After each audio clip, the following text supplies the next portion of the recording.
வணக்கம். சின்ன குரூப் சேனலுக்கு உங்கள் அனைவரையும் அன்புடன் வரவேற்கின்றேன். இன்றைக்கு சமையல் பார்த்திங்கன்னா மிளகு கத்திரிக்காய் கிரேவி. இந்த கிரேவி பார்த்திங்கன்னா பிரியாணி, தக்காளி சாதம், தேங்காய் சாதம் எல்லாத்துக்குமே உகந்ததாக இருக்கும். அதாவது ஃப்ரை ரைஸ் இதுக்கெல்லாம் உகந்ததாக இருக்கும். அடுத்து சோயா பால் ஃப்ரை, சுக்கா ஃப்ரை, அதுக்கப்புறம் தக்காளி மிளகு ரசம், பீன்ஸு கேரட்டு போட்டு பொரியல், கெட்டி தயிர். இதுதாங்க இன்றைய சமையல். இன்றைய சமையலை சுக்கா ஃப்ரை நான் தோசை தவாவில் ஃப்ரை பண்ணேன். வடச்சட்டியில் நீங்கள் ஃப்ரை பண்ணுறதை காட்டிலும் எல்லா மசாலா பொருளையும் போட்டு பெரட்டிட்டு தோசை தவாவில் 3 ஸ்பூன் எண்ணெய் விட்டு இந்த சோயா பால் ஃப்ரையை நீங்கள் சேர்த்துடணும்.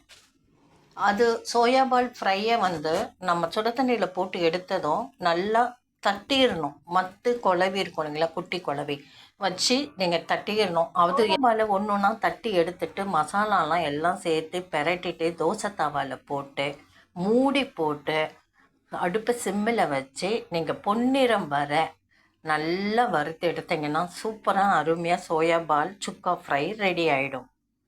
இந்த பதிவு உங்களுக்கு பிடித்திருந்தால் லைக் பண்ணுங்கள், ஷேர் பண்ணுங்கள், சப்ஸ்கிரைப் பண்ணுங்கள். நன்றி.